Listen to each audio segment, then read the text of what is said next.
Okay, so let's study the pregnancy induced hypertension part 1. Always study the most updated scenarios. So definition, what is the definition? Definition is BP should be more than 140 by 90 millimeter Hg on two occasions that are 4 hours apart. Okay, any one of it if increased, then it is a case of hypertension. If the BP is 160 by 110, then repeat within 15 minutes to 30 minutes. Don't wait for 4 hours. If it is still more than, then start the antihypertensives. Okay, so let's first study what are the classification of hypertension in pregnancy. It is the question of final year in MBBS. So what are the classify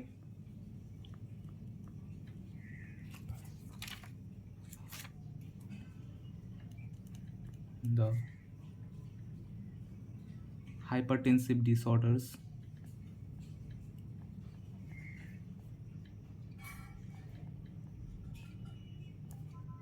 in pregnancy?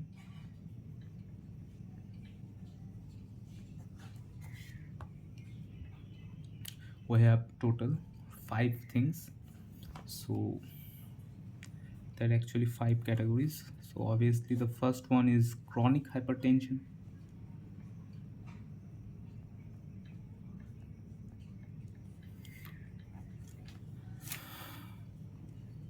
Next one is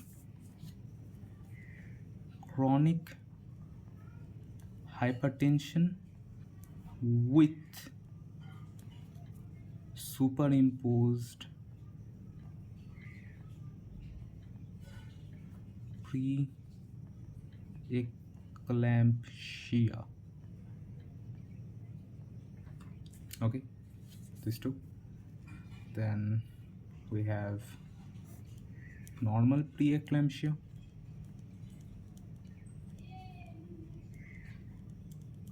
Then we have just eclampsia, and the last one is gestational hypertension, not eclampsia. So that's it. We have these 5 things. So the next one is what is pre-eclampsia and what is the criteria. So we have pre-eclampsia when the onset will be after 20 weeks. Okay, 20 week plus. BP will be more than equal to 140 by 90 millimeter Hg. There will be a proteinuria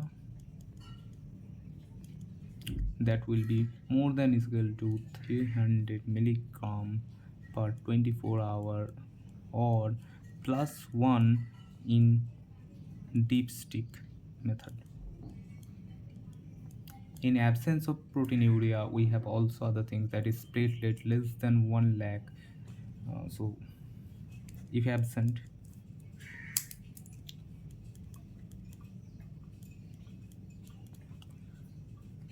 platelet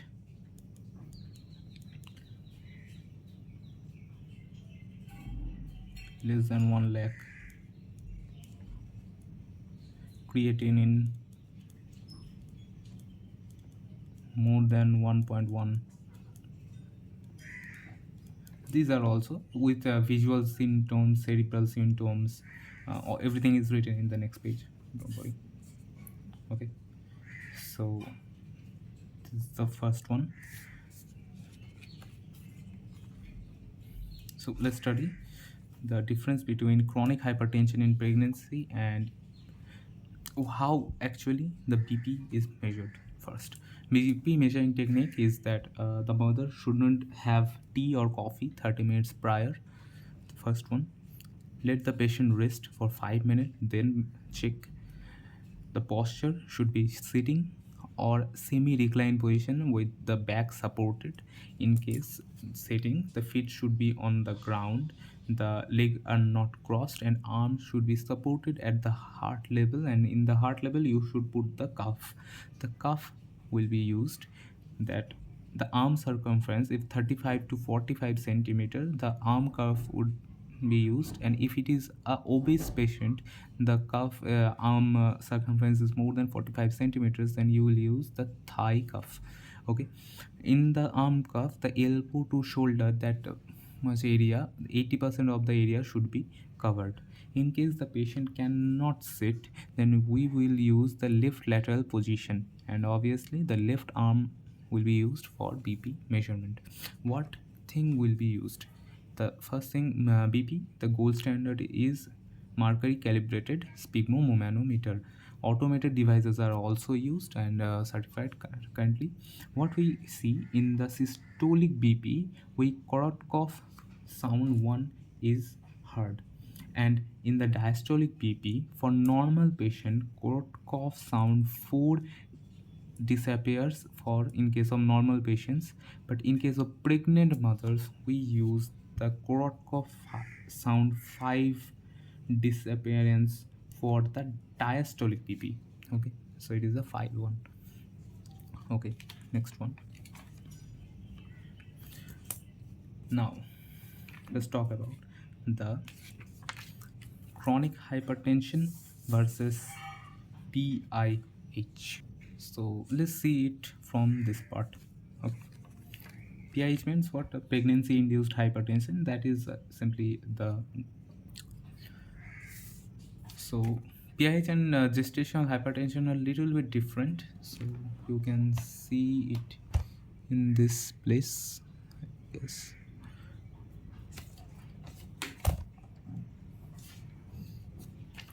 So BP onset in both cases are after 20 weeks of gestation, but proteinuria in gestational hypertension won't be present. In PIH, PIH includes pre-eclampsia and eclampsia.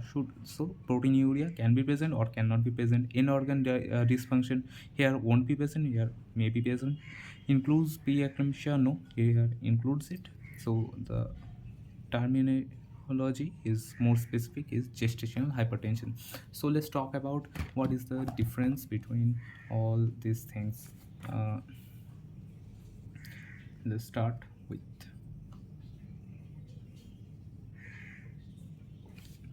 chronic hypertension. Means the hypertensive female has conceived. Okay, so the past history of increased BP. So in chronic hypertension, the BP is high before 20 weeks. Before 20 weeks of pregnancy, that means fifth month of pregnancy. In case of gestational hypertension, the BP increased after 5 months, so develops after 5 months. That means 20 week. Okay, plus. In case of pre-eclampsia, we have what? We have hypertension with proteinuria or end organ dysfunction and many other things. In case of eclampsia, what we have? We have, in case of eclampsia, we have pre-eclampsia, that means BP with protein or any other end organ damage, plus seizures. Okay, and then we have pre-eclampsia superimposed with hypertension. Okay, let's talk about what is the difference between chronic hypertension and pregnancy induced hypertension. So here hypertensive female has conceived, here a normal female has conceived, and her BP increased after 20 weeks. So it is happens since day 1, and it is after 20 weeks of pregnancy due to placental pathology. Normalization of BP happens after delivery but not within 12 weeks. So in case of pregnancy induced, as it is induced due to pregnancy, after the termination of pregnancy the normalization happens within 12 weeks, but it happens after delivery but and not within not within 12 weeks. Within 12 weeks. Okay, so now what is pre-eclampsia? Let's talk about pre-eclampsia. So, preeclampsia is a serious complication of pregnancy, most commonly developing after 20 weeks of gestation in women. But in this case, we have what? We have high BP along with proteins in the urine or organ dysfunction. So, what is we have seen? We have seen positive proteinuria and organ dysfunction. If there is a protein, if it is positive, then either protein present in urine or not, it is the sure sign of sure it is pre-eclampsia. Sure, protein urea positive or not doesn't matter, because after some time it will definitely become proteinuria will be positive. Okay, so what are the signs of pre-eclampsia? So the first thing is that what are the findings in case of preeclampsia?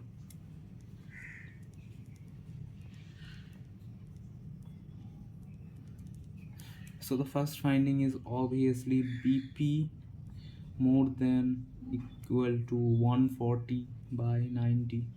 It will be the very first because it is a hypertensive case.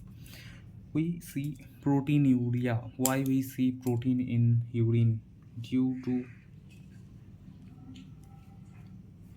increase permeability of nephrons. Okay, it is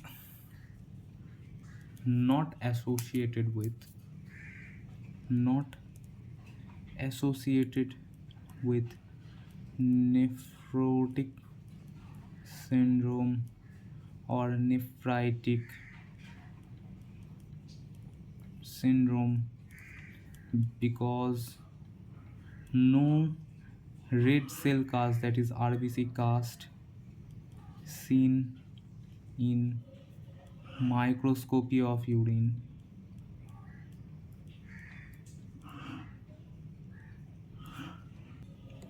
If it is found, if RBC cast found, then it is chronic hypertension with associated with renal dysfunction.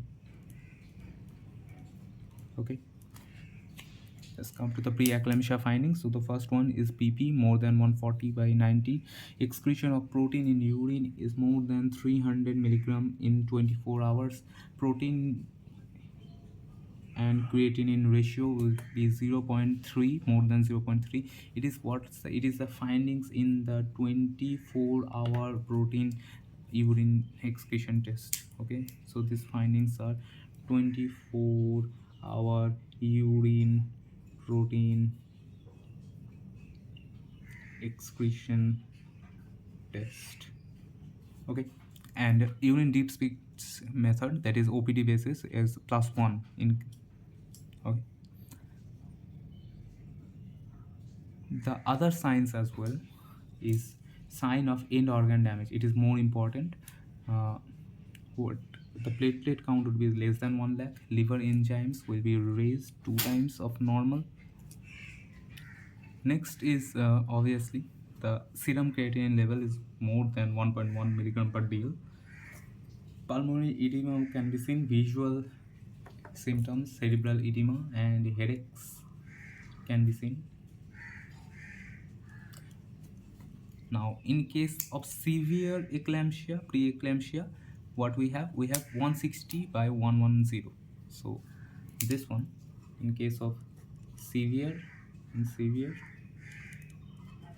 will be 160 by 110 plus. Okay. Now, the ALP produced by the placenta raised in pregnancy, this is also heat stable. So or what we see liver enzymes, that is SGOT, SGPT, raised more than 2 times than the normal. Okay, what are the complications? In the maternal, complications are eclampsia, HELP syndrome, abruption, organ failure. In fetus, we can see IUGR, stillbirth, and oligohydramnios. Okay, so what we do in antenatal visits of PIH. At every visit, we measure the BP. If the BP is more than 140 by 90, we check it again after 4 hours. We repeat the BP test. And in every patient, mother with 140 by 90 plus, we do a dipstick test. Okay, so for every pregnant female with 140 by 90 plus. If it is more than plus 1, the diagnostic test is 24 hours urine protein excretion, the gold standard one, and it is the findings, that is 300 and 0.3. Okay, now what is then chronic hypertension with superimposed preeclampsia? That is, a hypertensive female conceives at 20 weeks suddenly develops any of the following, that is, BP is very high, develops new onset of proteinuria, and new onset signs of end organ damage. That means chronic hypertension, that hypertensive female at 20 weeks, BP becomes very high, or proteinuria, or end organ damage. It is hypertension with preeclampsia. It has a bad prognosis and prevention. All chronic hypertension prevent. We give low dose of aspirin started from 12 weeks to prevent superimposed preeclampsia. Okay. Now, what is the difference between mild and severe preeclampsia? In case of mild, in case of severe, we know that end organ damage will be seen, so it is most important. And eclampsia, severe preeclampsia, will be proceed by eclampsia, that is, we can see the impending symptoms, and the BP criteria is 160 by 110. The complication of severe preeclampsia is eclampsia and HELP syndrome. Okay, now what is HELP? So the HELP is, we have, let's talk about HELP.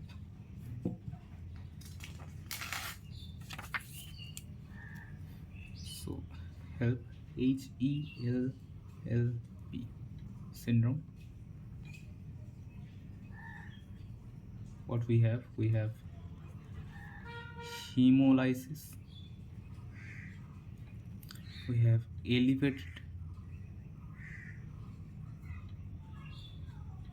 liver enzymes, we have low platelets, that is less than 1 lakh, obviously. So what it presents with, it presents with, so clinical features are पेट व्यथा, that is epigastric pain,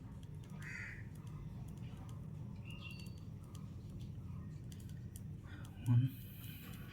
Second is nausea, vomiting, and obviously the last one is hypertension and proteinuria.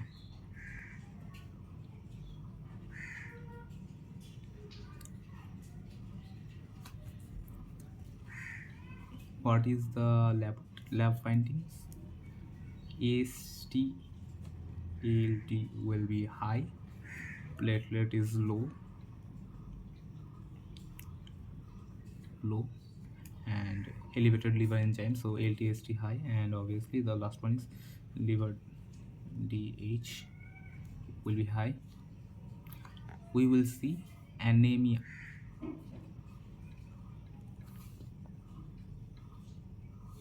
So complication will be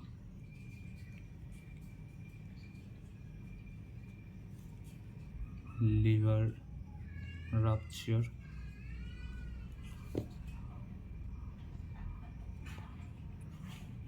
DIC, that is disseminated intravascular coagulation. What is it? It means that a clotting cascade will be there.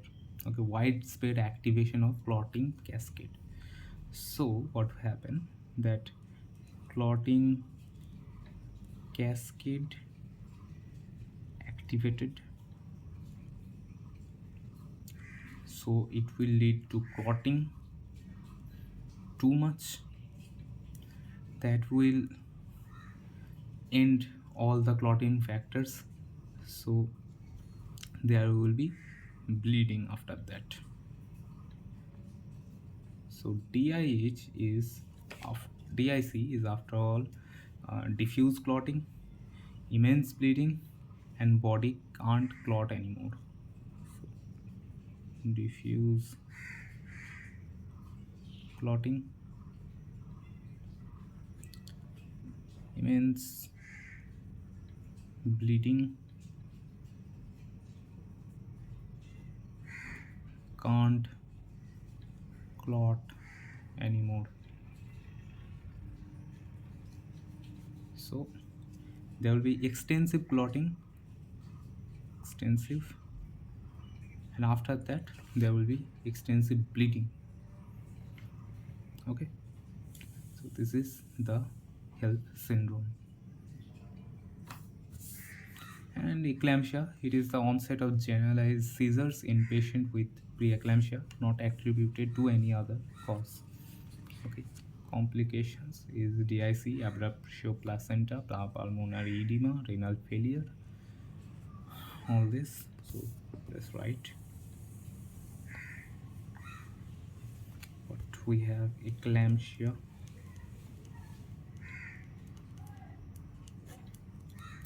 This means the definition is onset of generalized seizures in patient with preeclampsia, not attributed to any other cause. So what is the complication? We have two things, one is in ma and one is the baby, that is the fetus. We see in ma the DIC, diffuse clotting, immense bleeding, and body can't clot anymore. Abruptio placenta, edema, where in the lungs, so pulmonary edema, and renal failure. In case of fetus, we have IUGR, obviously, and preterm birth. So the next question comes, how to manage eclampsia. So at first, ABCDE assessment, that means stabilize the airway, prevent aspiration, breathing, everything will be there. Management will be studied afterward. Then give magnesium sulfate to stop seizures. For seizures, control BP by what? Labetalol,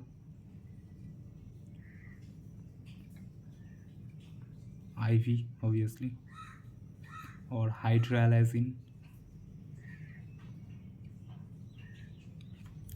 Then what? After stable,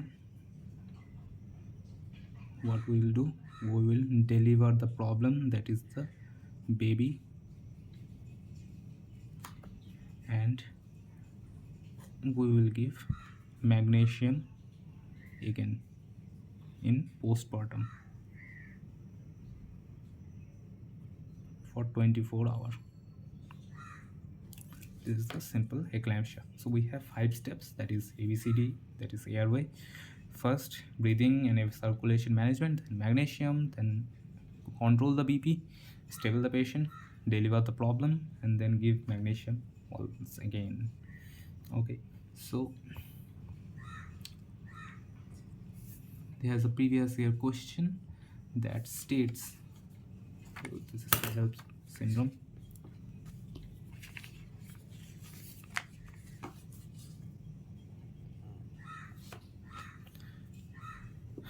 The previous year question says a 27-year-old woman at 34 weeks present with BP 162 by 110 millimeter Hg, headache, pedal edema, and +2 proteinuria. What is the diagnosis and how will you manage it?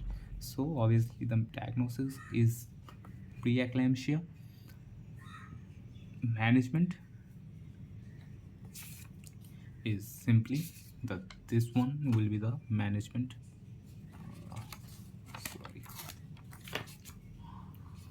Sorry.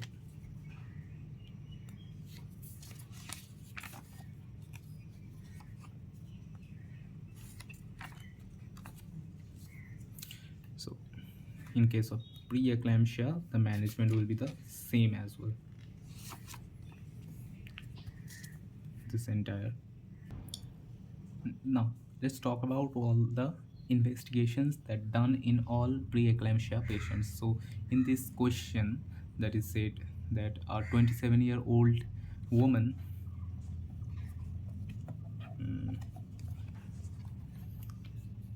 27-year-old woman at 34 weeks present with BP of 162 by 110, headache and pedal edema and +2 proteinuria. What is the diagnosis and how to manage? So the first, obviously the diagnosis is preeclampsia, and it is a severe case of preeclampsia due to 162 by 110. So in case of severe, we have this is okay. So we will do admit the patient and monitor the vitals first. Control the BP by labetalol, hydralazine, prevent seizures by magnesium sulfate, as well as stated here. We will also check the fetal assessment. The investigations will be done is LFT, serum creatinine, and platelet count. Okay, and after that delivery will be done, so problem will be gone, and prefer vaginal delivery unless contraindicated. Okay, now what are the non-differentiating features? That is degree of proteinuria in case of mild versus severe. So there is only three criteria, that is end organ damage, eclampsia's symptoms, and BP. Other everything is not important, that is oligouria in fetus due to less GFR and less blood volume in kidney, IUGR in fetus, pathological edema, everything is not so important. So what are the symptoms of the impending eclampsia? The symptoms are obviously মাথা ব্যথা, পেট ব্যথা এবং চোখে সমস্যা, চোখ ব্যথা. Okay, so in case of severe headache, it is not relieved by usual medications. Epigastric pain, that is right upper quadrant pain as well, due to subcapsular hematoma, stretching of liver capsule. Okay, and visual disturbances, that is diplopia, blurring of vision, scotoma, blindness, and fundal examination should be done. In fundal examination, the first thing will be seen is vasospasm. Okay, so let's talk about these things. It is written in here. What happens? I will state it. Let's talk about the entire pathophysiology of this entire problem. That is the first one, what happens and why all these things happens. So we have a bad placenta. Why we have the bad placenta? So let's talk about what happens. It is written in here, but this is too much actually. So what happens in preeclampsia, that is high blood pressure and organ dysfunction after 20 weeks. Preeclampsia. So pathophysiology is what happens that in the 20 weeks, by the time of 20 weeks, the placenta, we have the problem is with placenta is problematic. So what problem it does, that the trophoblast, that is what trophoblast, extravillous trophoblast, that is endovascular. So extravillous trophoblast, that is also endovascular trophoblast. That means the cells of early placenta invade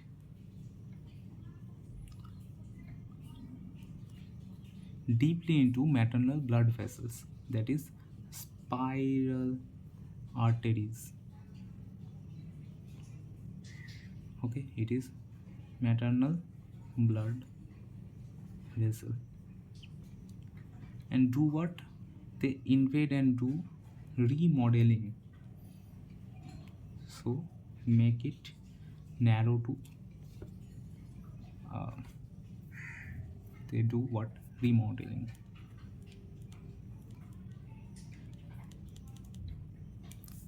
Okay, maternal encases plays the role. So maternal natural killer cells,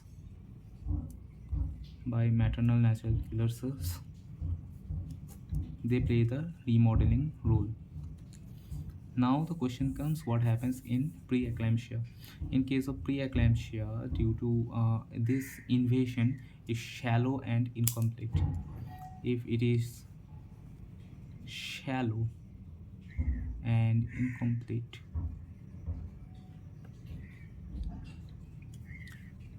the spiral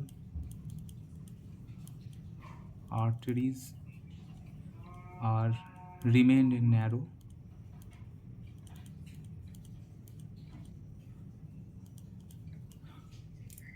in my medical college there are a lot of cows due to the canteen kakus. I don't know why.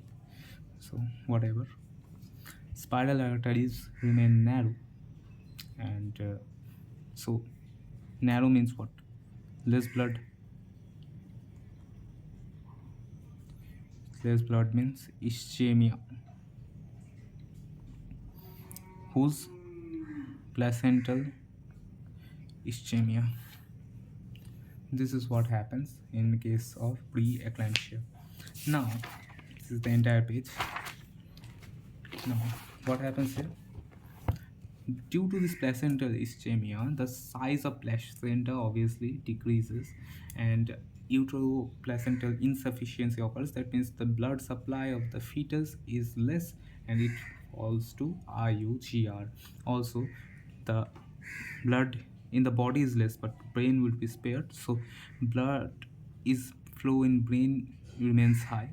That's why kidneys got affected. Okay. So kidneys have less blood, so they will produce less urine.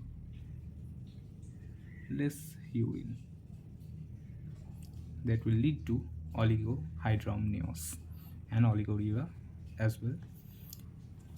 That's why this angry placenta of the fetus releases particular things in the maternal body, in the mother's body.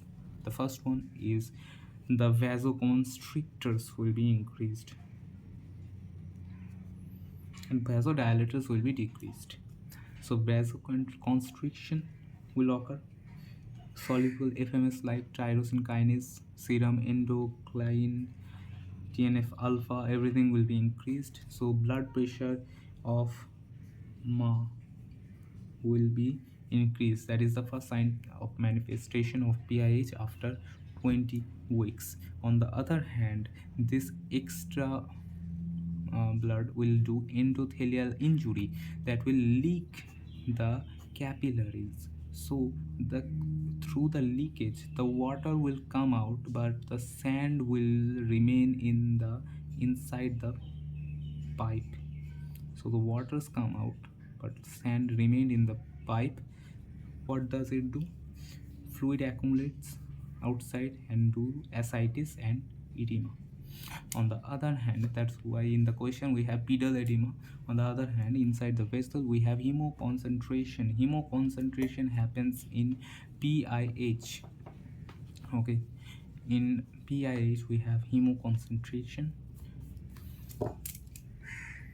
in PIH, whereas in normal pregnancy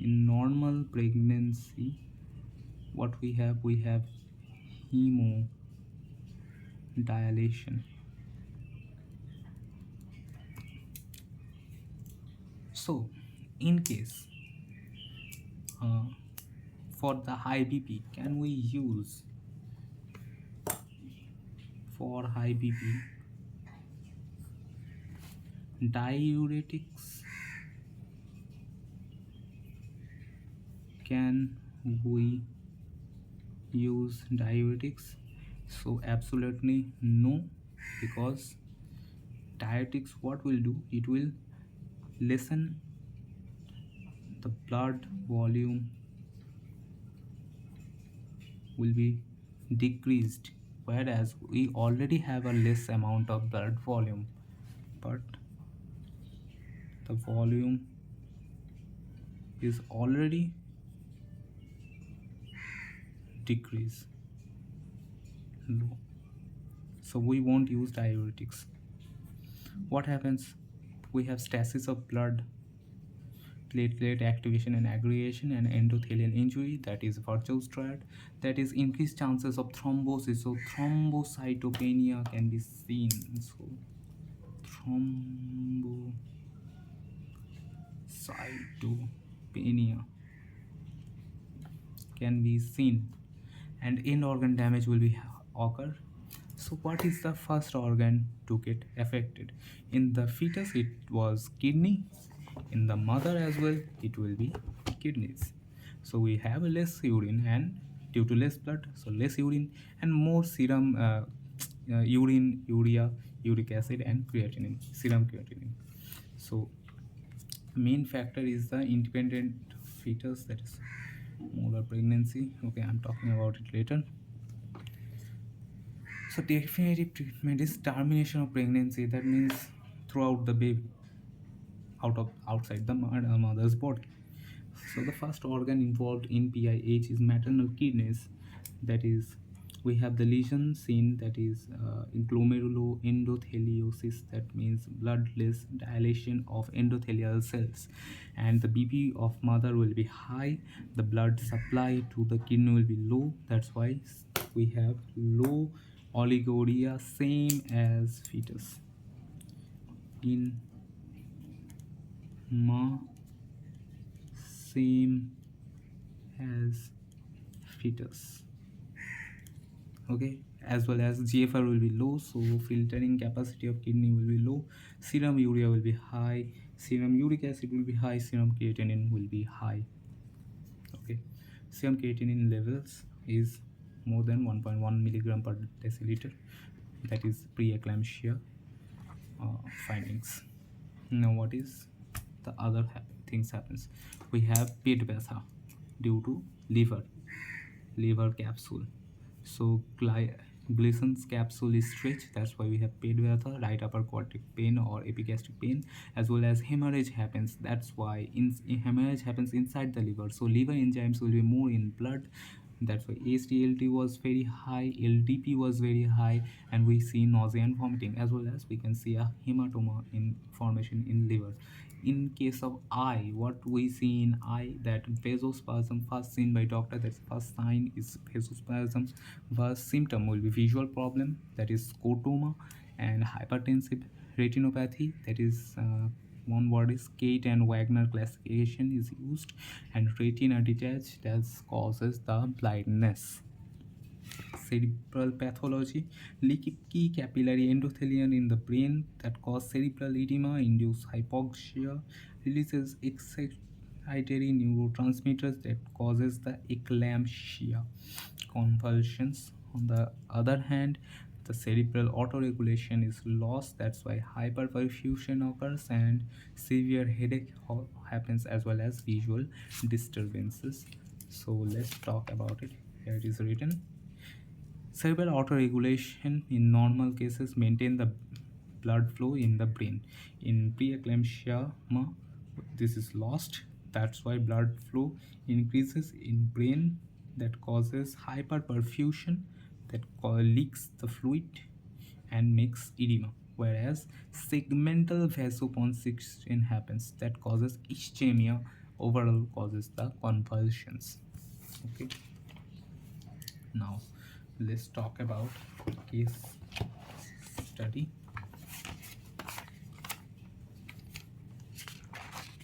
Here, eclampsia, severe preeclampsia, and generalized tonic-clonic seizures. Okay, what we have antepartum, interpartum, postpartum. Antepartum is most common and worst prognosis. Postpartum is should be within 48 hours. If after 48 hours, then fluid find other reasons of the seizure. So atypical eclampsia is signs onset is more than 48 hours after delivery and less than 20 weeks of pregnancy. Prolonged loss of consciousness, persistent neurological deficit. Pregnant mother doesn't meet the criteria of pre-eclampsia. This is atypical eclampsia. Okay. Investigation choice is MRI in posterior reversible encephalopathy, that is edema localized to posterior cerebral hemisphere. Now, gestational hypertension. 50% of gestational hypertension cases change to preeclampsia if gestational hypertension, that is BP, is more than 160 by 110, then manage it like severe preeclampsia.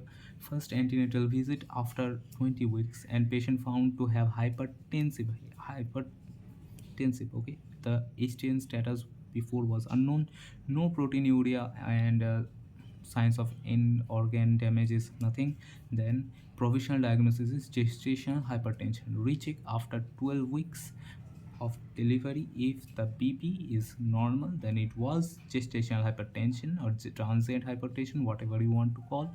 But if the BP is still raised after 12 weeks of delivery, then it is a case of chronic hypertension. So let's talk about it once again. What we have here,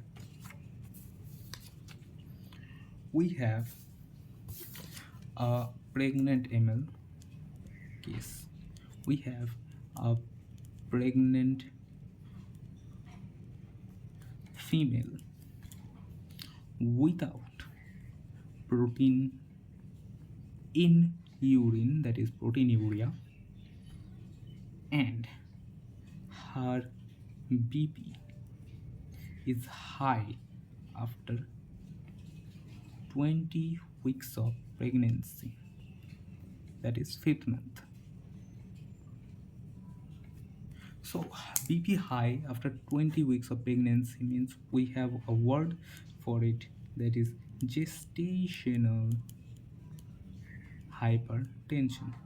Now, if after delivery, that means delivery done, And after 12 week, BP normal. That means it was a gestational hypertension case or transient hypertension case. So it is correct. It is a provisional diagnosis, obviously, gestational hypertension. Now it is confirmed. Now, if it is not changed, so BP is not normal after 12 week. So it was a chronic hypertension case.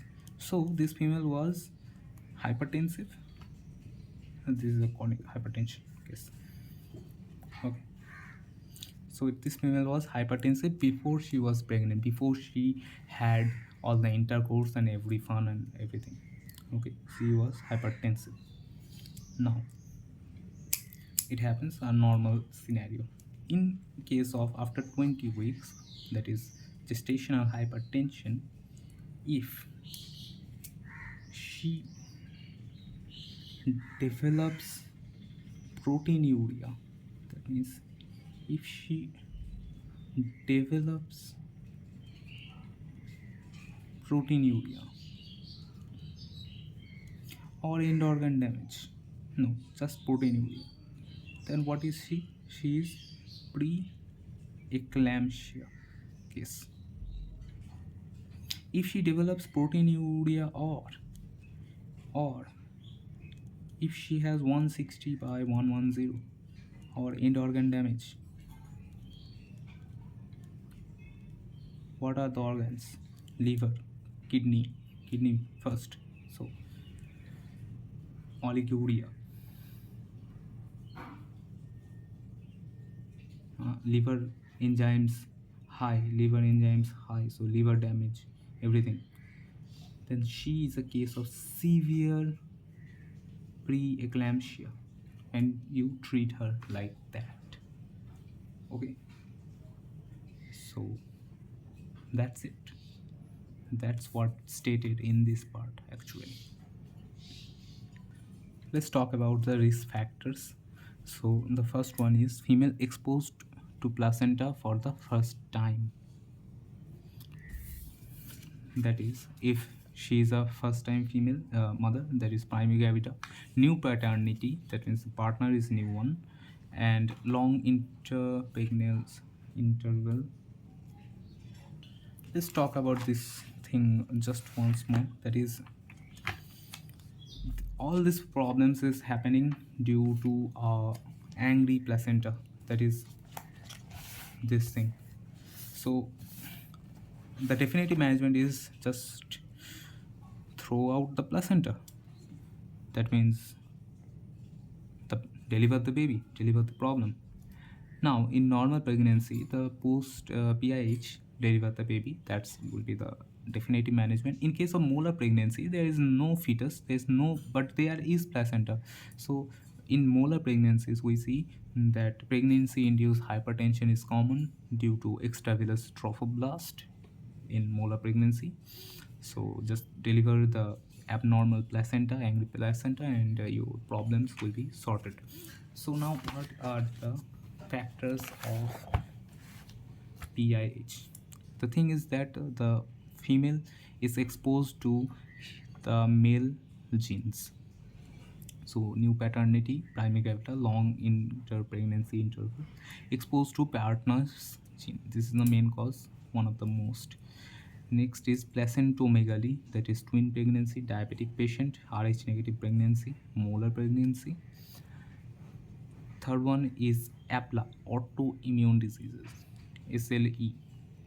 Fourth one is patient's details, that is under age or over age, all the normal problems, risk factors, obesity, calcium deficiency, and genetic predisposition, previous history of in vitro fertilization, chronic hypertension, PIH, and chronic kidney diseases. So most of these are normal risk factors: underage, overage, overweight, everything.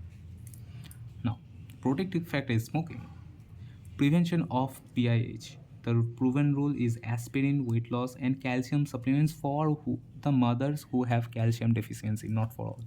And no role is obviously the bed rest, salt restriction, fish oil, all the village techniques, quack techniques. Next, ACOG recommendations. All hypertensive mothers can die. So, in cases of APLA syndrome, chronic hypertension, multifetal pregnancy, twin pregnancy, that is, kidney diseases, diabetes, in all these cases, start aspirin from the 12th week and definitely from the 16th week. Definitely. So, 16 to 36 week, the dose will be 80 to 150 milligram. What are the predictors of PIH? SFLT1, serum endoglin, VGEF will be low, placental growth will be low. None of this actually used. Uterine artery Doppler is used, UAD. In normal pregnant female, diastolic notch is present in pregnancy progresses, PVR decreases, notch disappears by the 20 to 22 weeks. Predictors of PIH in UAD is persistence of the notch and pulsatility index high, resistance index high. Period of gestation is 22 to 24 weeks. Early onset of pre-eclampsia in 11 to 13 weeks. We use these two factors always.